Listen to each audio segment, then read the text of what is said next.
வேர்ல்டுலேயே முக்கியமான film festival வந்து பார்த்தீங்கன்னா கேன்ஸ் ஃபிலிம் ஃபெஸ்டிவல் தான். அதில் இந்தியாவில் வந்து 2 ஃபிலிம் வந்து அஃபிஷியலாக வந்து செலக்ட் ஆயிருக்கு. இது உண்மையாமே வந்து பார்த்தீங்கன்னா ஒரு பெரிய ப்ரௌட் மூமெண்ட் தான் வந்து சொல்லணும்.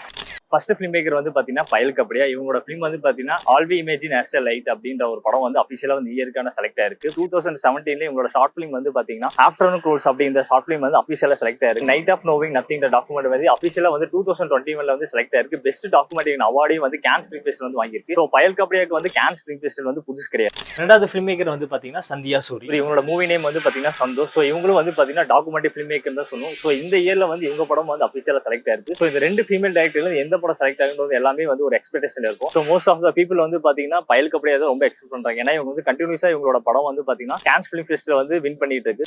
கேன்ஸ் ஃபிலிம் ஃபெஸ்டிவல் ஏன் இவ்வளவு பெரிய எக்ஸ்பெக்டேஷன் வந்து பாத்தீங்கன்னா 40 years ago வந்து பாத்தீங்கன்னா ஒரு மலையாள ஃபிலிமான ஸ்வாகன்ற படம் வந்து அஃபிஷியலா செலக்ட் ஆகி வின் பண்ணி ஃபிலிம் மேக்கர் எல்லாத்துக்குமே நம்ம எடுக்கிற படம் வந்து ஒரு பெரிய ஃபிலிம் ஃபெஸ்டிவல் ஒரு ஆஸ்கர் கேன்ஸ் ஃபிலிம் ஃபெஸ்டிவல் வந்து நம்ம படம் அஃபிஷியல் ஆகி